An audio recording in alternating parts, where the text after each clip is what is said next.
Good evening, everyone, and welcome to the 2023 series of Lenten Talks hosted by St. John the Baptist Catholic Community in Silver Spring, Maryland. We are disappointed that once again we cannot gather in person, but Zoom allows people from near and far to join us, and we're so glad to have all of you with us tonight. And tonight we have an international group because we have friends in Canada. So welcome to all of you. Tonight, this year we invited our speakers to talk about a specific principle of Catholic social teaching. And tonight we welcome Betty Thompson and Susie DeQuattro, who will talk on the theme of call to family, community, and participation. The title of their talk is Call to Community, the Value of Small Faith Communities.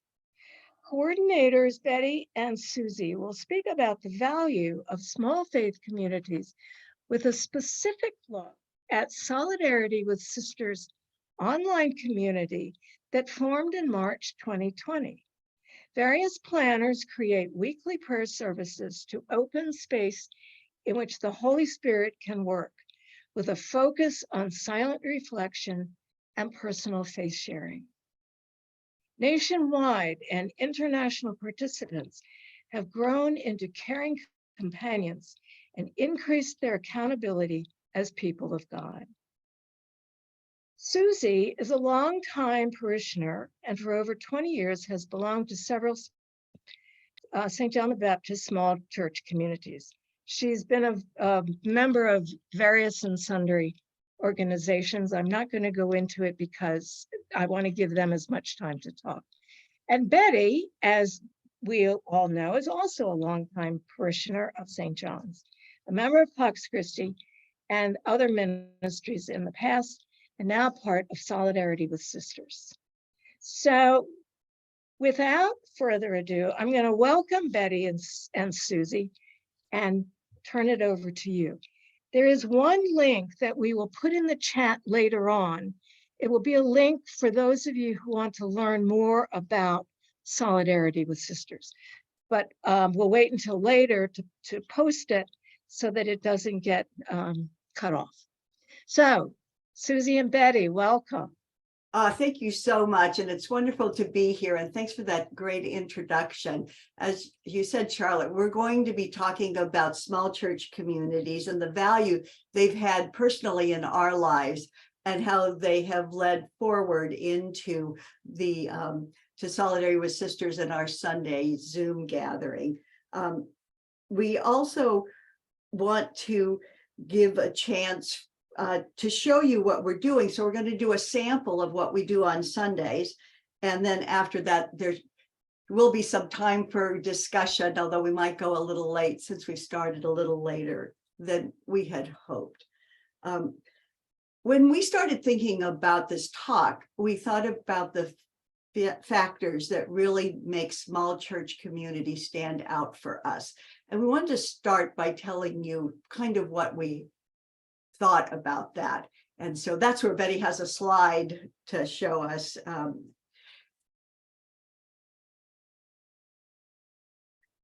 The first thing is we really feel like we claim the Vatican II that we are called to be the people of God.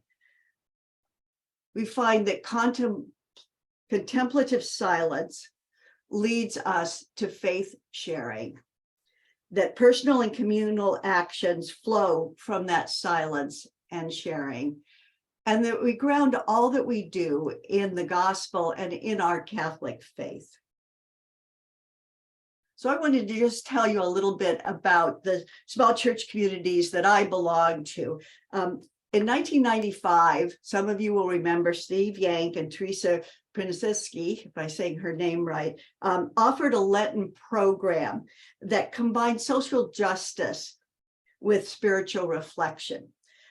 Out of that, a group of us said we wanted to keep meeting, and 28 years ago, our small church community formed. We still meet.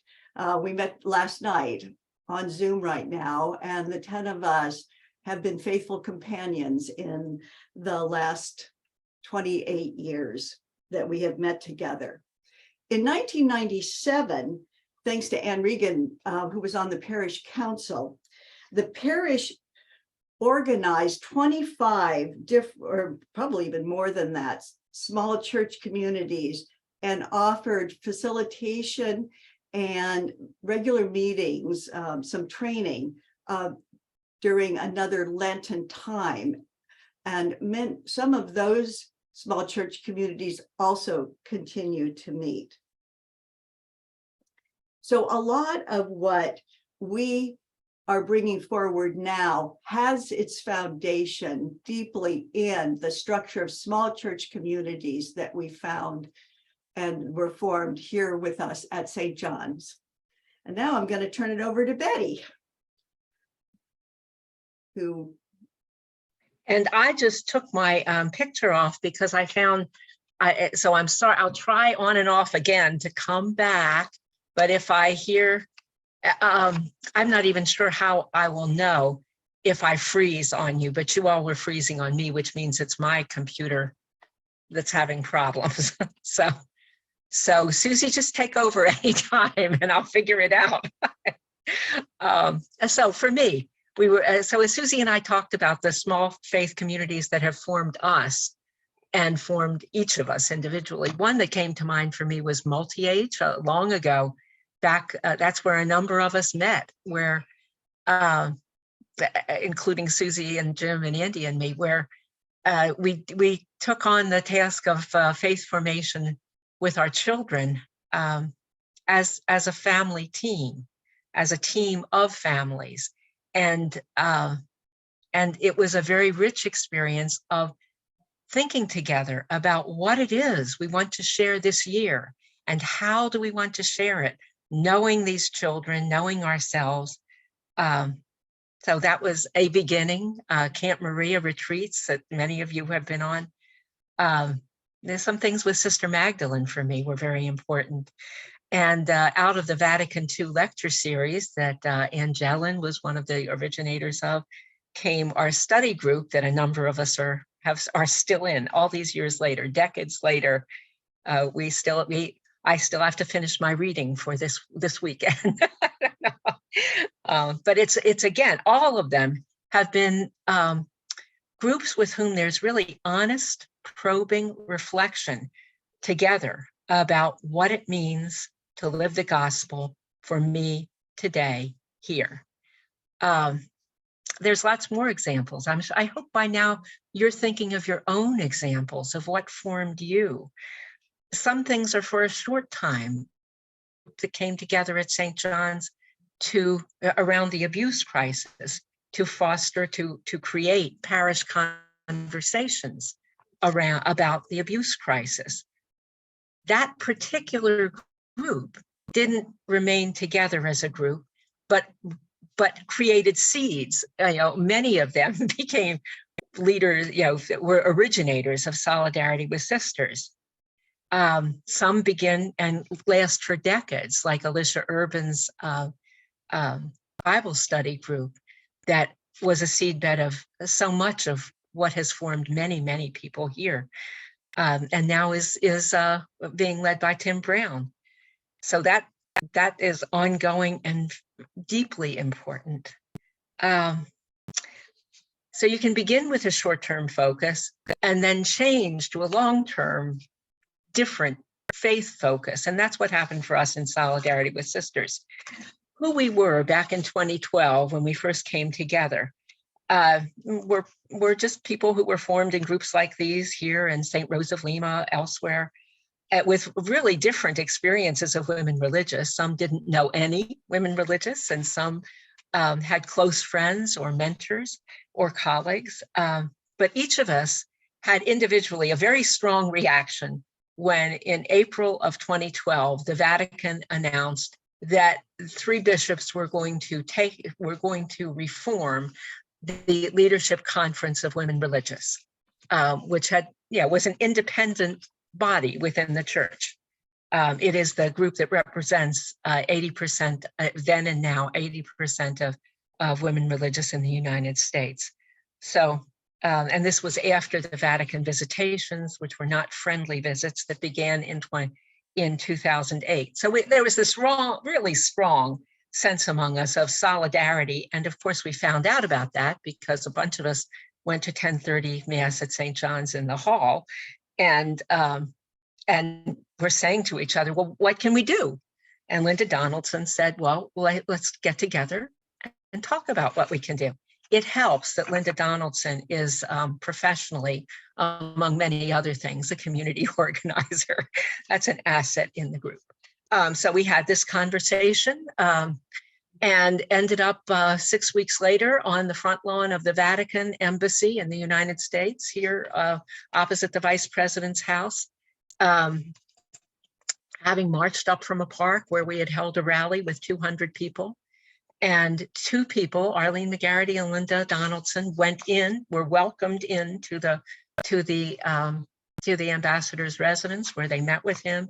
Then he came out and talked with everybody who was still on the lawn at that point, which was lots of us. And after that, we realized that the Leadership Conference of Women Religious Office was just down the road in downtown Silver Spring. So we said, well, let's take them a rally packet. That was the beginning. And then everything else that's happened has been unexpected, with no grand plan, just doing the next thing. So some of those things were with the papal nuncio, with the Vatican ambassador to the US. We visited with him several more times. We brought him more letters to send to the Pope, and then to Pope Francis when he became Pope. We prayed with him at the embassy at his invitation and at our initiation, and so on. We began meeting with the Leadership Conference of Women Religious National Office staff, which is a small group of sisters. And we began meeting every 2 or 3 months. And it turned out we really liked each other. So we shared, we prayed, we reflected together, we talked about what was going on, and going on in the world and in us, how we were dealing with this very difficult time, but with lots of laughter and with prayer. We gave them, to the LCWR staff, a bunch of practical support. We did things like stuffing name tags for their annual assembly, but we also really created personal relationships with the people there and came to care for them very much. Among ourselves was the transformation that perhaps we're most aware of, ourselves as individuals and ourselves as a small group. You know, like a dozen people have continued. This is with maybe 20 at the beginning for the rally. So it was never a big group. And it's been very important. And it was, again, we began with action focus. We were asking, what can we do to show support for the sisters? And in asking ourselves that question, there's a lot of reflection. There's a lot of individual and group prayerful thought. So one of the things we did, for instance, was say, well, we should make this known to the American bishops, 3,000 American bishops, right? Have I got that number roughly right? Does anybody remember how many stamps we put on envelopes 3 different times to send a message to all of the American bishops? And again and again, we have found that whatever has felt to be the call, the talents have been there. Not all of us, many of us did not know that Mary Ott is a professional artist. So you want greeting cards, you know, that's a good way to get some really beautiful greeting cards. Over and over, that kind of thing kept happening to us. We had a symposium at Catholic University when the Leadership Conference of Women Religious came out with a book on spiritual leadership. 200 people came. We organized and led that. We wrote the final chapter of their book on reflecting back on these years. An important piece of all this was our continued learning that, you know, and now we have monthly meetings, and with intention, we focus on what is it that we want to not only do, but be. How are we? It has included listening together to the assembly speeches, which are, you know, if you ever imagine that 800 sisters would come together in a typical kind of corporate annual conference. Well, that's not right.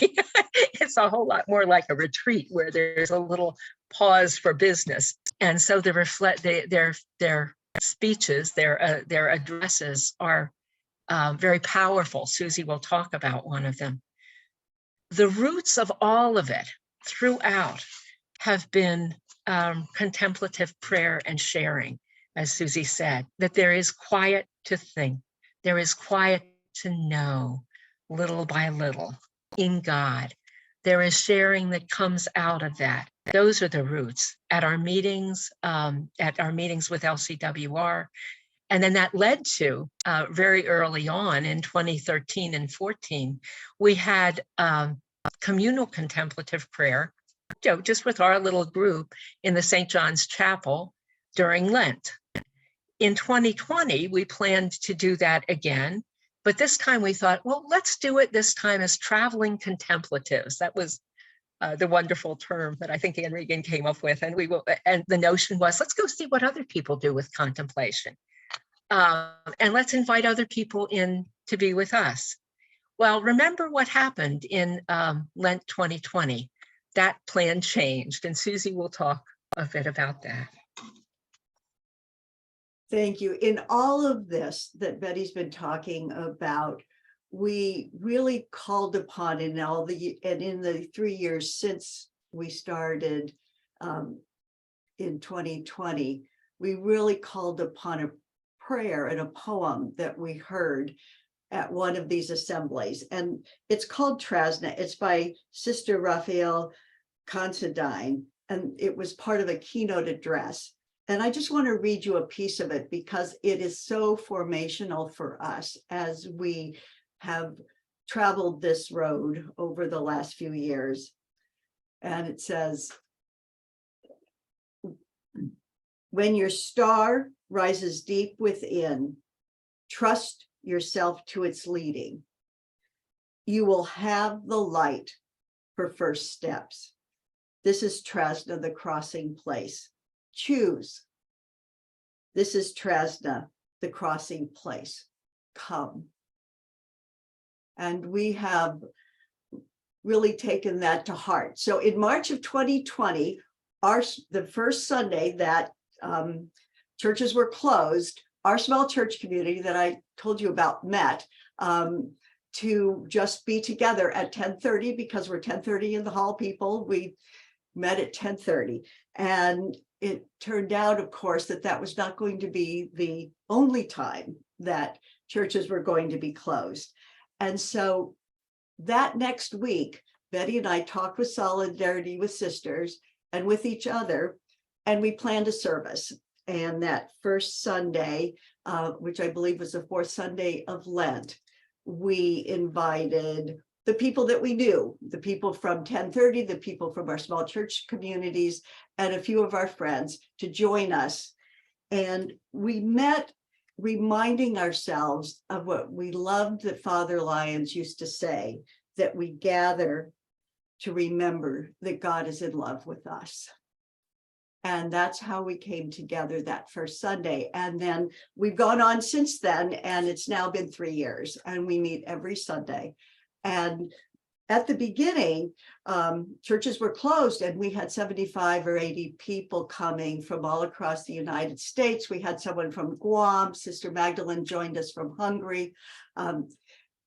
Now that churches are back open again, and for, I'm sure, other reasons, we currently have 55 or 60 people that come on Sundays. Those are, not everyone comes every week. We probably have 85 to 90 regular people that come off and on. And of those, 15 to 17 of them are sisters or associates of sisters. People come because of word of mouth. Betty sends out 180 email invitations every week, inviting people to come. And some people just read them. Some have come for the first time. We're still getting new people who come.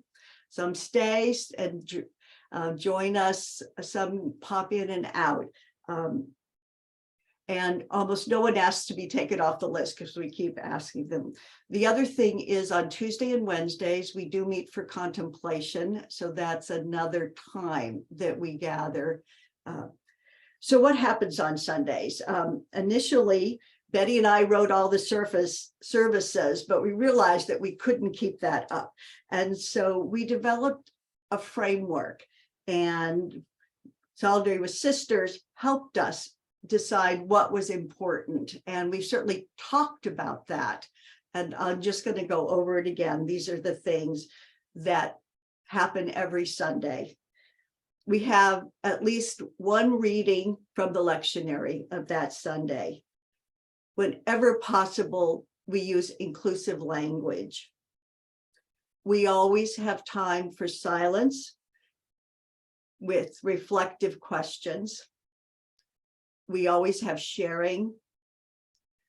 We always have open prayer. And we have about a dozen planning teams. And so different people plan each week, and they bring to this their own spiritual journeys, their creative ideas. And so each week is blessed with different things that different people bring. None of us are liturgists, although we do have some theologically pretty literate people that are in the group. Many voices lead us in prayer, in music, and reflections, and everybody is always invited to share reflections and prayers. We continue as the light leads us, step by step. So now what we'd like to do is to share briefly what that would look like. So we're going to invite you to a taste of our Sundays. And we always begin after we welcome everyone with settling in, because it's usually takes us a few minutes to really be present. So as we say on Sundays, let's go from hellos to really being here. Let's settle into holy presence together. So settle in your chair and become aware of your breathing in and out. Each breath carrying peace into us. In and out.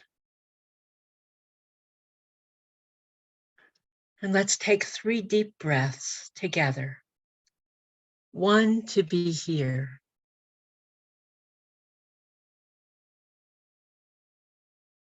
1 to be together.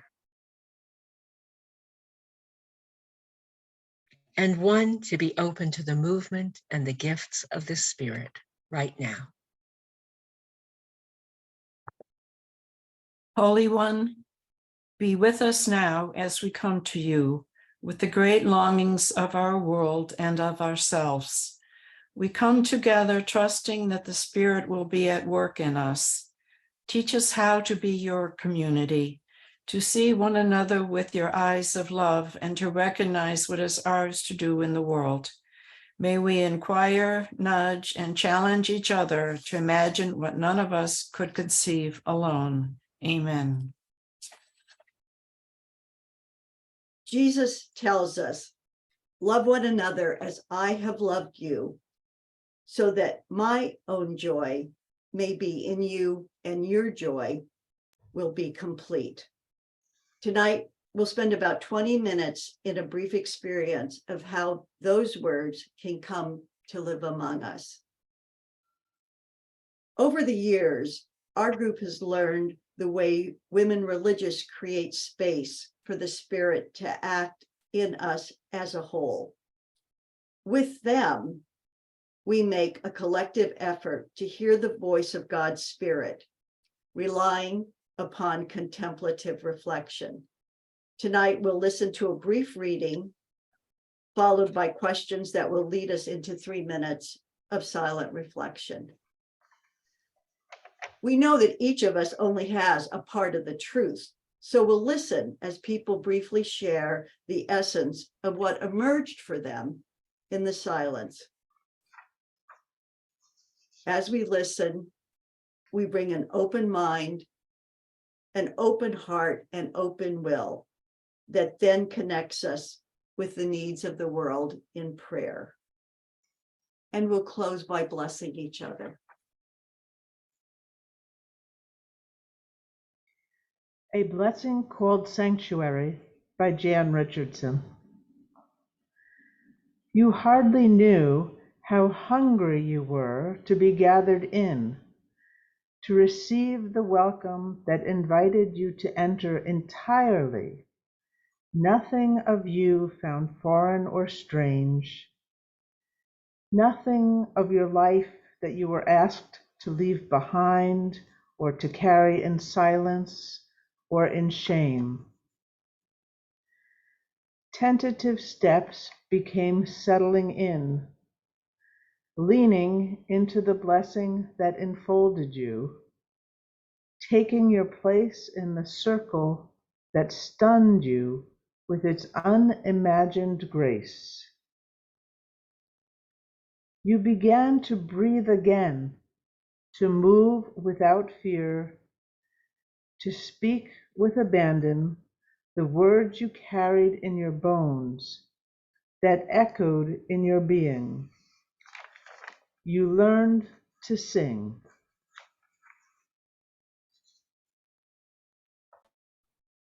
What kind of community do you hunger for?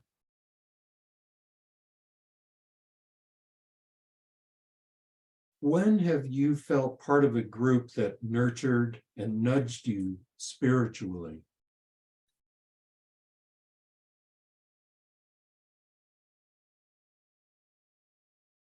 What song have you learned to sing?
We invite you to share the essence of what was emerging in your heart as we reflected.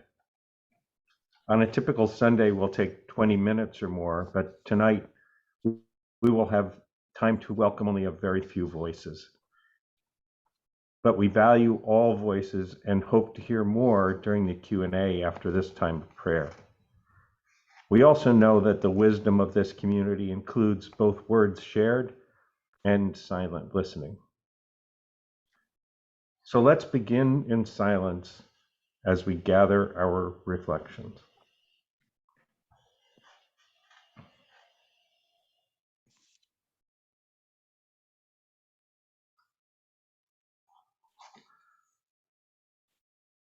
Who would like to share the essence of your reflection now?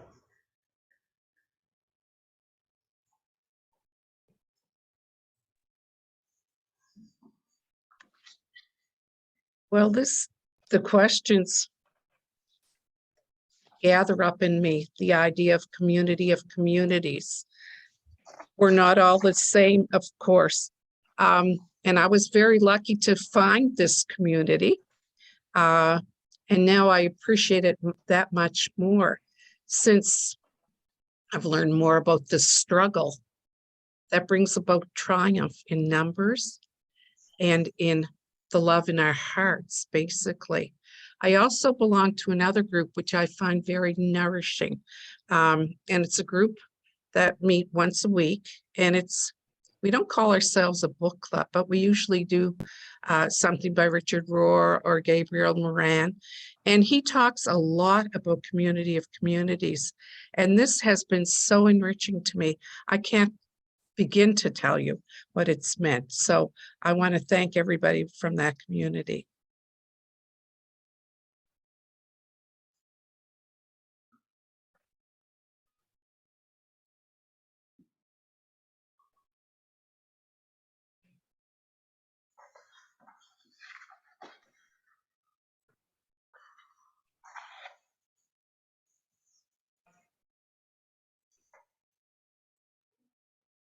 I would say for me, it said the question, when have you felt part of a group that nurtured you and nudged you? And that for me, that small church community Susie talked about 27, 28 years ago that we formed was the beginning. But I would say our Sunday services, I feel like my faith has grown by leaps and bounds. I mean, just this past 3 years have been so meaningful. It's been even so much more. And starting it with this group of people I already knew and loved for so many years. But so it says, the question was, what kind of community do you hunger for? And I would say, did I hunger for it? And I feel like I found it in our community.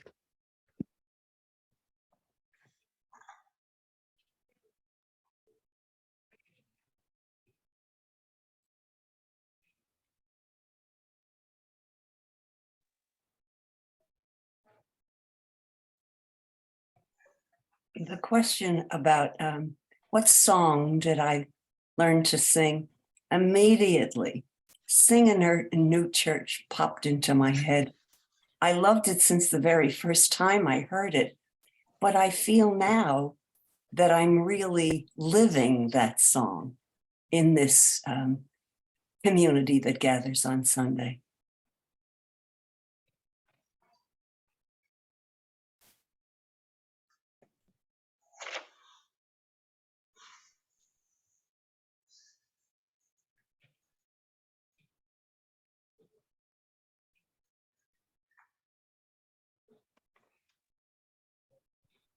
I agree with Marianne and Kathleen. The community on Sunday is immensely fulfilling.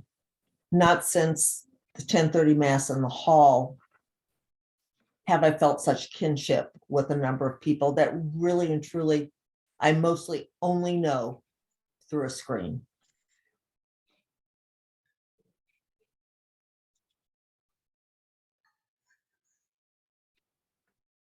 What came to mind to me is what T.S. Eliot says about experience. You had the experience, but missed its meaning. And I think only in contemplation does the value of being silent and contemplative with one another in trust and in community, that the meaning becomes more clear about we as human beings live out this life of ours, this experiential life. Every experience has value. That can be a song. Well, I almost want to apologize, but I thank everyone. We want to leave some time for questions at the end, so we're going to move on here. Let's pause and hold all that has been said, and to notice what is rising in us in response.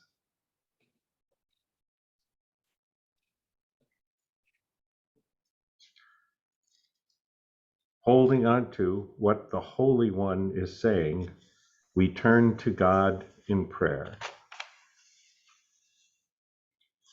Holy One, we bring you the prayers of our hearts in this moment.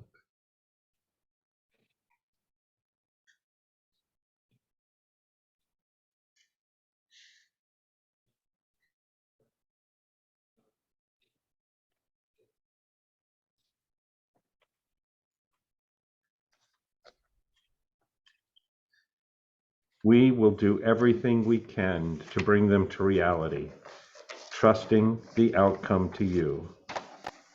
May it be so.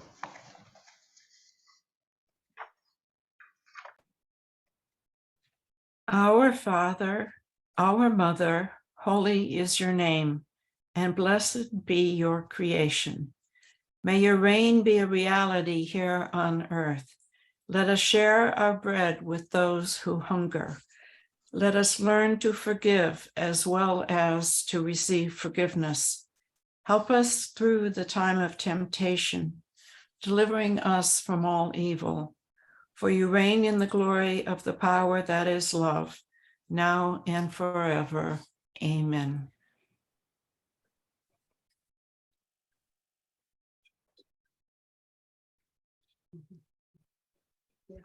Let us extend our hands and bless one another as we prepare to go out in the world.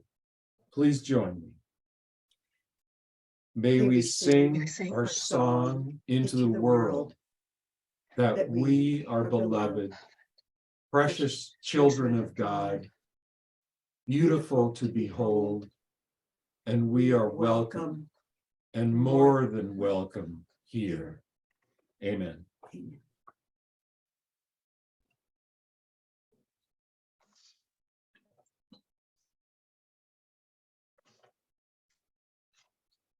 So thank you all for joining us in this.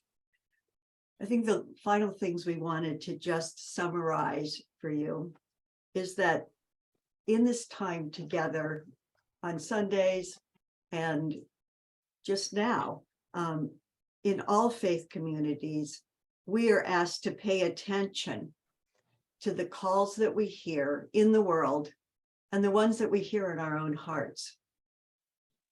We seek the counsel of each other, and that helps us discern what is of the Spirit.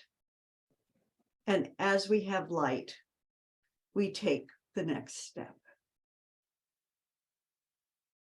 And I think the final thing we wanted to just tell you, and Betty and I have talked about this, and I think other people have said this, some of the same things, is that this experience has changed us. It has really helped us to even hope further that we can manifest a deepening capacity to love all that God loves, even that which is messy and broken and divisive. And we do struggle weekly with that one. We stretch beyond barriers we didn't even know we had erected, and we surrender our hearts and our minds to God. We seek inner stillness to live in God's presence and to be held into a transformation not of our own making. So let's just pause again for a minute and notice our reactions, and perhaps for you to formulate any questions or comments that you might have.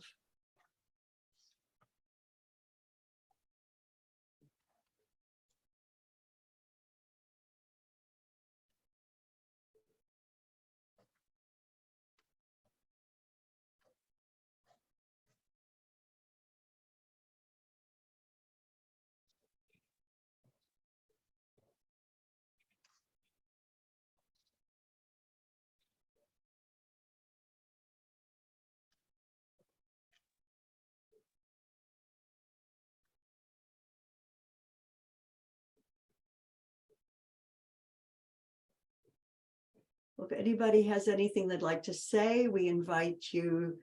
You can ask questions, you can make comments, you can talk amongst yourselves. Well, I'd like to say thank you very much to all of you. That was very beautiful. Probably one of the best Lenten talks I've ever heard.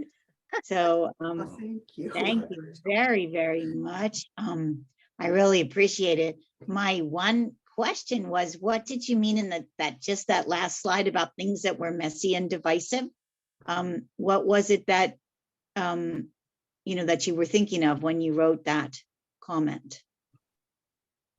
Oh, we should say we didn't write those words. Those are quotes from Women Religious. But Susie, you're more concise than I am. I'll let you try to say what we meant. What we talk about all the time on Sunday and contemplative time. I think we are also always trying to hold both, and that there are the things we want it to be a certain way. There's the things that are the way they are. Our struggle to find God in all of that is the questions that we live and that we ask each other, and that we look to each other to really find some, if not answers, it's just a way forward. So that's what we meant, that it's almost all messy. Certainly we are.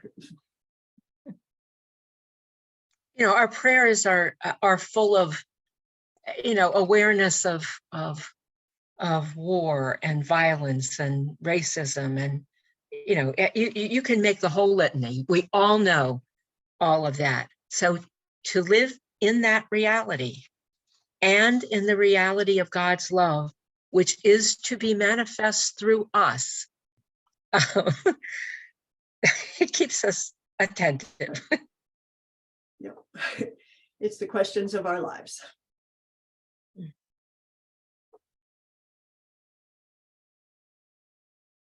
I also wanted to say thank you for another beautiful service. Everything that Nancy was saying too, yeah, that I agree with. Thank you.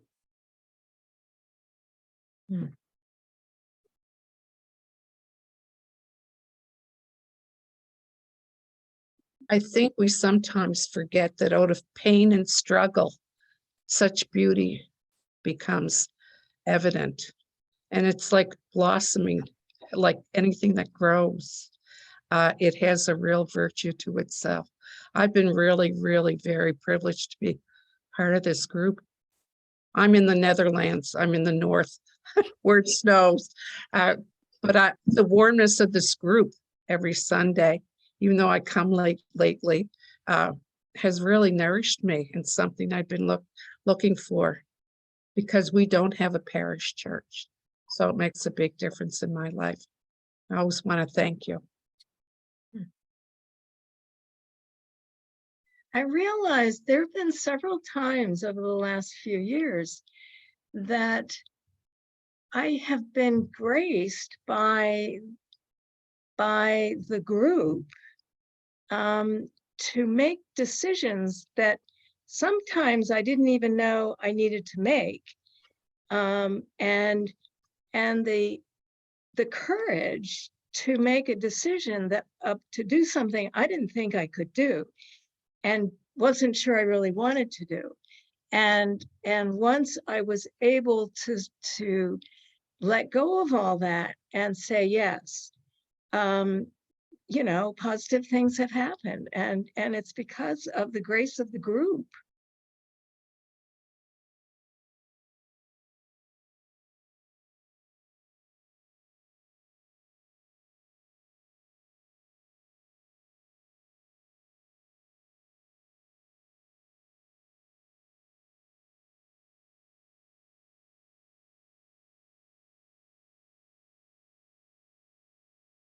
One of the other blessings, as I look at tonight's participants, I realized that we learned so much about each one of us and our families and our struggles and neighbors and friends and their struggles, and we share in illnesses, we share in healings, and it's just an amazing sharing that in ordinary lives we don't get. At least I don't get. I've been very aware of that too, that the openness that we bring has astonished me from the beginning. It's just such grace and gift that each person brings, and that makes the whole completely different than it would otherwise be. It's important what planners do. It's important that readers and musicians are there, but it's people speaking from the heart and from pain and from joy and from it's so much more than, a lot of you know that there's some of us sat on the side on at 10:30, and we hung around late afterwards, and by staying an extra half hour every week and by having other kinds of study groups and small church communities, we knew each other. But I feel like I've gotten to know each of you who comes on Sundays or on Tuesdays or on Wednesdays. Just so much more than how are you after Mass. It's and some of it is the talking together, and some of it is what we're willing to pray together. It's from real depth, and you nourish me, and as Charlotte said, inspire me, give me courage. And another thing that we have together is music, which we couldn't do tonight, but Deborah helps us with the music, and Reggie does, and that really gives us a lot of spirit. I was thinking about music with that song, question about what song you want to sing, and the one that we were introduced to, which was I Want Jesus to Walk With Me. And that song has just been resonating in my head over and over again. And the video of all of those feet in those shoes walking along. And I miss singing together, but I certainly bring the joy of the music that we have in the way that we get it from our time together. And I'm looking at it. Here we are in we're not in Holy Week yet, but I can't look at you, Rosemary Hudacek, without thinking of your voice. If you ever want to come, tell us ahead of time and we'll ask you to sing. I don't know. I wanted to mention. Oh, unfortunately, Rosemary, you're echoing. I wanted to mention I'm intrigued by the idea of I guess under what was the name of the priest that started your church? Father Lyons. Yeah. Carl Lyon. Yeah, I'm really intrigued by the idea that someone would start up this idea of having multiple small faith communities within the parish, that a priest would bring that forth, and that there would be a leadership for that. And how can we do this in our everyday lives where we're living in neighborhoods, or there's just so many places that could use small communities that really get together, and the fact that someone can have that leadership to initiate that. I've been thinking about that quite a bit if you have any ideas about that, I'd love to hear that. And I don't know if you want to comment on that, but you were really at the forefront of that movement back in 1997. Yeah, I don't, You too. yeah, it didn't begin from what Father Lyon did was create a parish where things came from the bottom up. And so maybe, I mean, I'm with you, Susie. I'm looking at Alicia and Ann. I remember when the small church communities began and our pastor, Frank Kazista, came to our home in a Tuesday morning when we started, and he was part of it and knew what it was. He wanted to know what it was really about. And one of our groups, not the morning, but the evening, has continued. And I understand some other small church communities have continued. And it started with, oh gosh, what was it?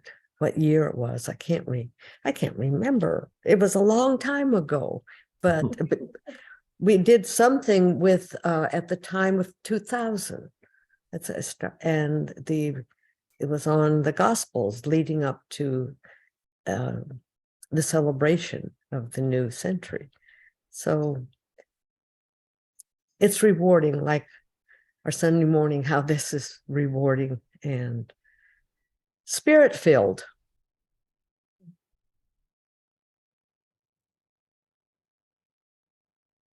I think that the spirit was moving at many different periods during the life of St. John the Baptist community that resulted in different kinds of small church communities. And the 25 or 30 year ago collection, where a lot of people here had a role in those specific small church communities that were formed. I think it was the confluence of parishioners who really wanted that, staff members who supported it, and the pastor being open to it too, and something really enduring clearly grew out of that.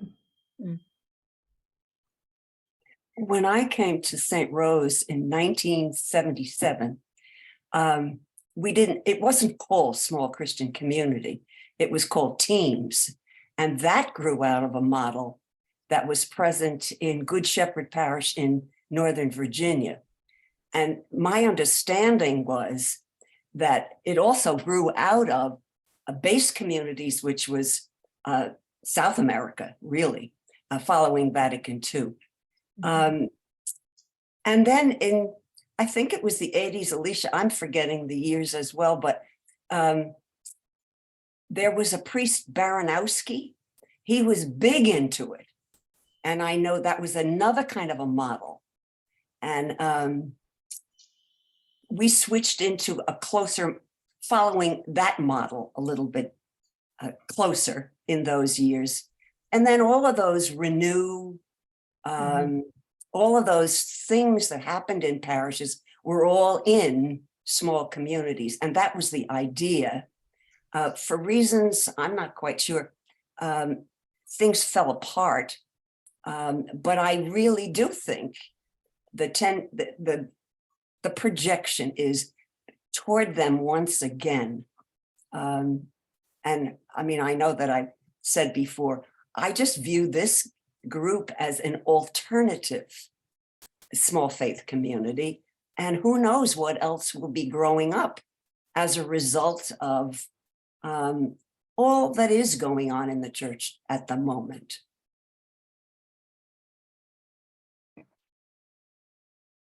Deborah sparked a memory for me when she mentioned the need for communities like this and the desire of people. And I remember a friend, and I think she might have lived in Our Lady of Mercy Parish. And this was, I'm sure, back in the 80s when the parish got volunteers. And then my friend personally wrote letters to members of the parish that geographically lived near her in an effort to break down these big parish groups into smaller groups. So over the years,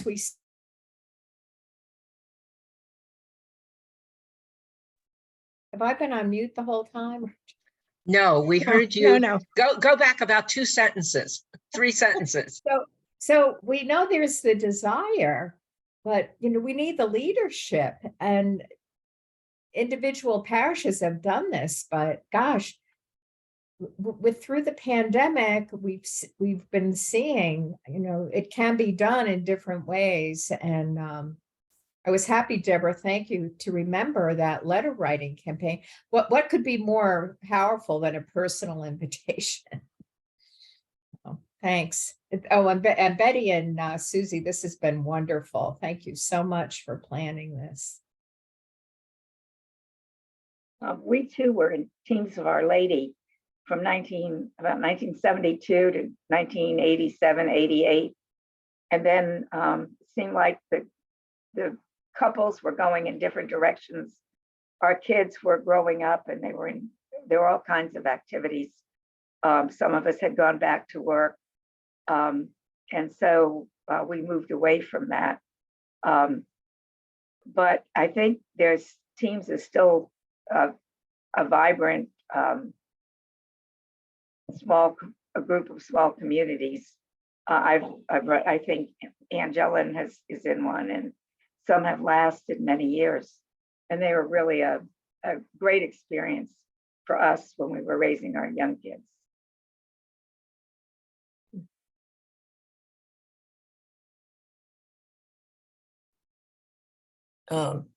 Joan has reminded me, I was looking at that question about what small church communities have nurtured you before. And I guess because Teams was it was a married couples group, so much a part of our lives. We joined it in 1971, George and I, when our children were very small and young. And it was a great support for family spirituality and for couple spirituality and for communication and marriage. So all of those things came together for us. And our team still exists. We're not so many couples anymore. There's several widows, but it's still, we know each other so well. And are now supporting each other through the aging years, I guess. But this group, as far as spiritual growth, has been amazing to me. You all have pushed and shoved me and made me really think about some things that have been hard to think about. But the thing I'm most grateful for is your support through a decision to get married again, first of all. And then secondly, Bob's death, which was, fairly sudden and traumatic. And every one of you surrounded me in such a wonderful way that, I understand the value of, and my team couples stepped in too. So I love small groups. And then I like them to get bigger and, great. But Susie and Betty, thank you for a really well put together program.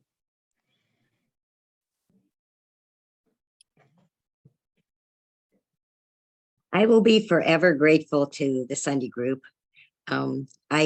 I don't live in Silver Spring and I've never belonged to St. John's, but the church that my husband and I went to did not have small groups. And when everything closed down in COVID, it was like a real shock to our systems because, on Sunday you went to church and suddenly there was no church. But we've been friends with the De Quattros forever, which I'm very grateful for. And Susie mentioned this group and invited me to it. And my first thought was, I don't want to barge in on a St. John's group when we don't belong to it. And, everybody else is part of St. John's. And the only time I ever went there was when one of Susie and Jim's kids had an event or something. And so anyway, I hesitated, but several months went by and I was really missing having something. Zoom masses just on Zoom weren't real masses. And anyway, I decided to go, and it was one of the best decisions I've ever made. And I thank you all, everybody in the group, Susie and Betty especially, but everybody in the group for making me feel at home, even though I was an outsider. Nancy's so much not an outsider that 2 weeks from today, she's going to be speaking at the supper club. So that's Nancy, and she'll be talking about the unhoused. So just to put a plug in for my. It will be a great talk.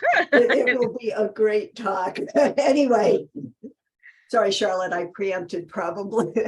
No, that's what I was going to say. But like that idea of, I mean, I think that first week we had people that I had never met because Lynn Bufka invited her father from Michigan.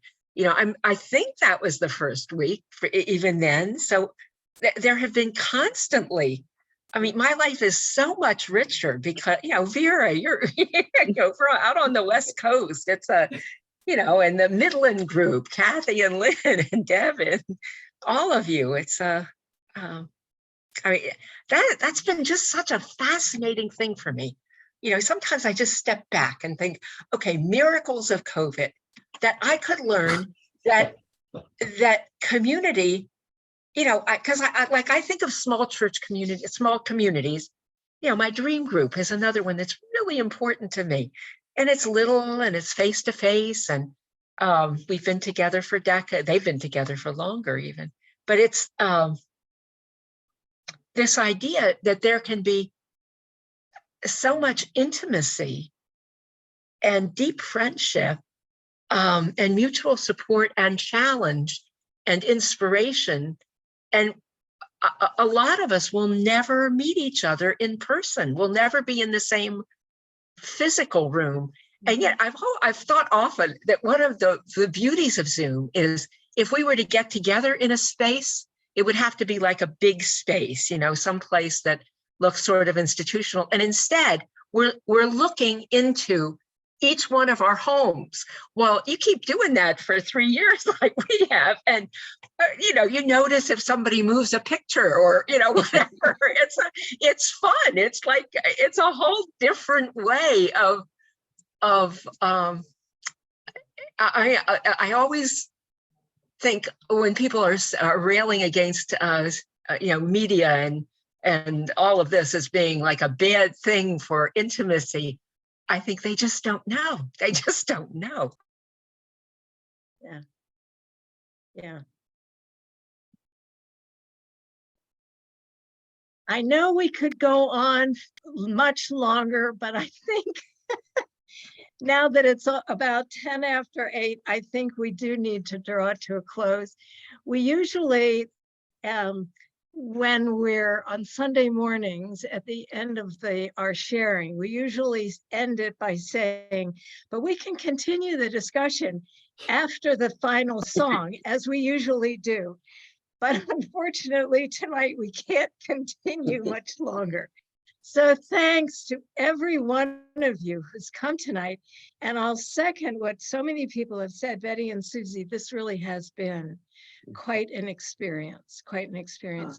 And your decision to actually have part of what we do on Sundays was a brilliant idea, just a brilliant. That is Susie, I just want to say.